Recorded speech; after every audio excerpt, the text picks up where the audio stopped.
자, 여러분들한테 요 개념 놀이터를 이용해서 블럭과 인라인 블럭에 대한 차이점을 이제 써달라라고 요청을 드렸죠.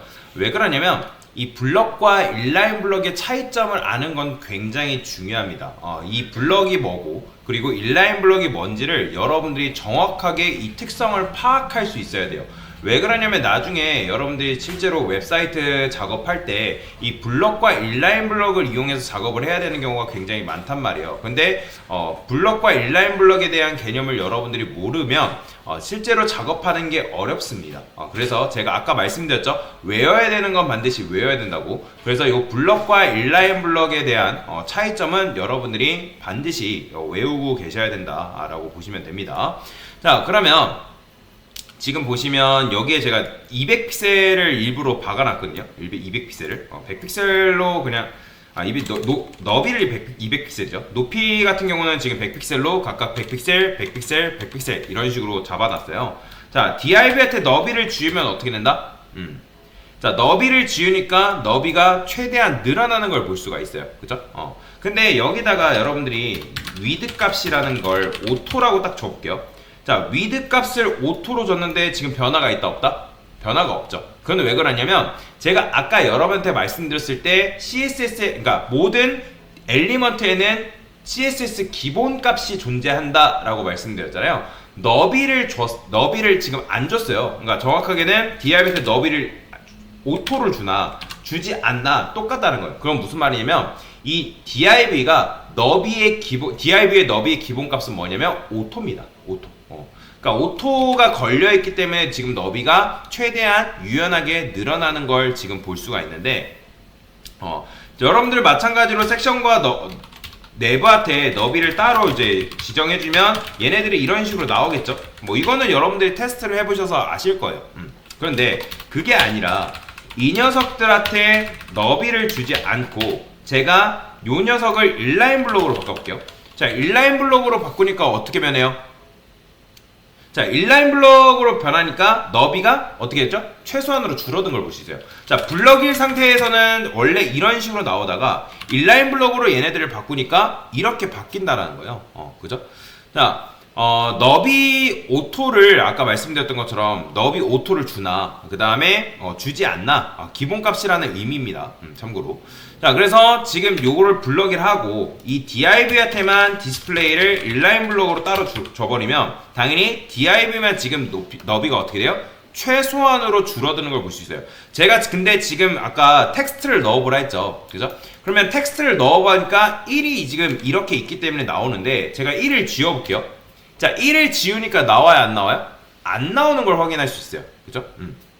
그러면 1을 지금 안 넣으니까 지금 너비도 같이 안 나오는데 제가 1을 다시 집어넣으면 너비가 나온다, 안 나온다? 너비가 다시 나오는 걸 볼 수가 있어요. 그러니까 왜 그러냐면 이거는 인라인 블럭의 특징이거든요. 인라인 블럭. 인라인 블럭이라는 녀석은 여러분들이 너비를 주지 않으면 최소한으로 줄어듭니다. 이해되시나요? 그러니까 디스플레이 블럭 같은 경우는 요거는 여러분들 이제 해봐서 알겠지만 얘는 너비를 주지 않으면 뭐예요?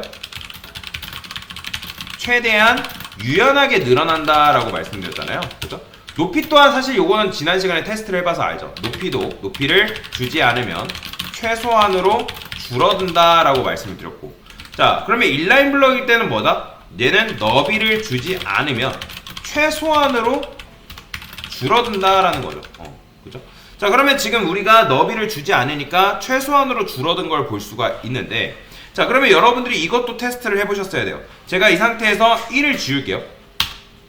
1을 지웠어요.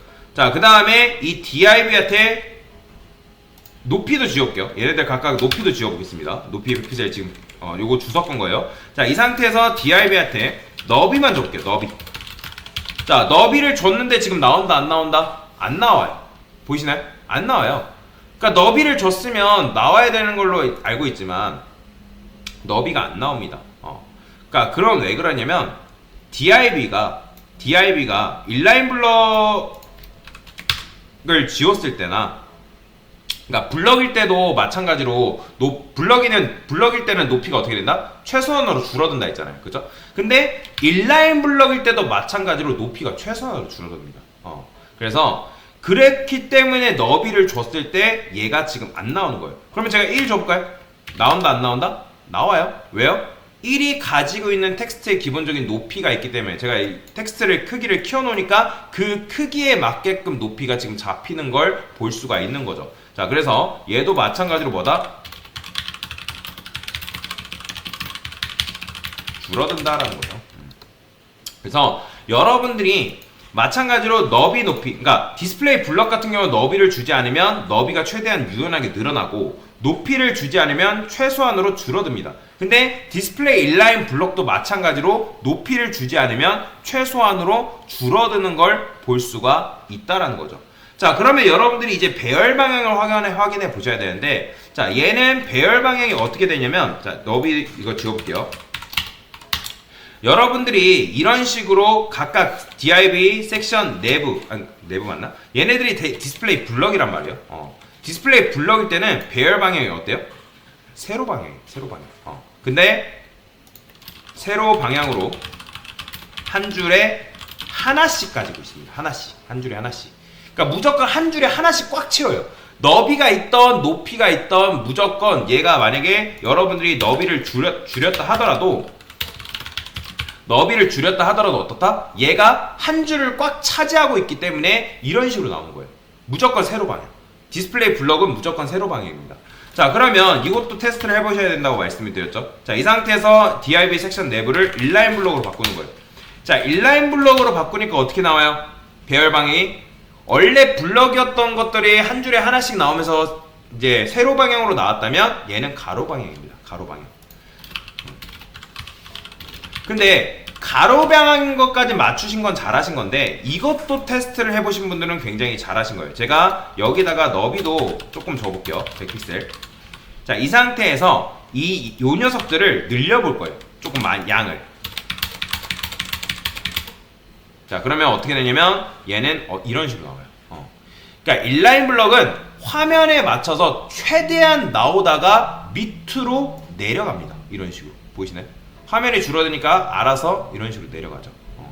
그러니까 디스플레이 블럭은 그렇지 않단 말이에요. 디스플레이 블럭은 무조건 한 줄에 하나씩 꽉 채우기 때문에 그렇지 않지만 인라인 블럭 같은 경우에는 이런 식으로 나오다가 화면을 최대한 가로 방향으로 최대한 여러 개 나오다가 여의치 않으면 밑으로 내려가는 특성을 가지고 있는 게 바로 인라인 블럭이다. 그래서 얘는 가로 방향으로 최대한 여러 개 나온다. 단 여의치 않으면 밑으로 내려간다. 요게 바로 디스플레이 인라인 블럭이 가지고 있는 특징이다 라고 보시면 되겠습니다. 그래서 요거를 요런 식으로 계속 테스트를 해 가면서 여러분들이 확인을 하셨어야 돼요. 근데 지금 요렇게까지는 확인을 안 하셨을 것 같지만 여튼간에 요렇게라도 확인을 하셨으면 굉장히 잘하신 거다 라고 보시면 되겠습니다. 자, 다시 원성 굽기를 좀 시켜볼게요. 얘는 위드 값을 오토로 두고요. 자, 그러면 이 상태에서 이렇게 저장을 좀 하겠습니다. 저장하고 요걸 올려드릴 테니까 요걸 보시면 되고, 여기 보시면 제가 CSS 디스플레이 속성 정리표라 해가지고 올려드린 게 있어요. 아직 안 배운 개념이 몇 개 있는데 근데 지금은 인라인 블럭과 블럭에만 집중을 하시면 됩니다. 참고로 제가 여기 올려드린 거는 다 외워야 되는 거고 예외의 경우도 있는데 요거는 아직 안 배웠어요. 요거에 대해서도 나중에 알려드릴 거니까. 자, 그래서 이런 식으로 개념 놀이터를 작업을 해봤습니다.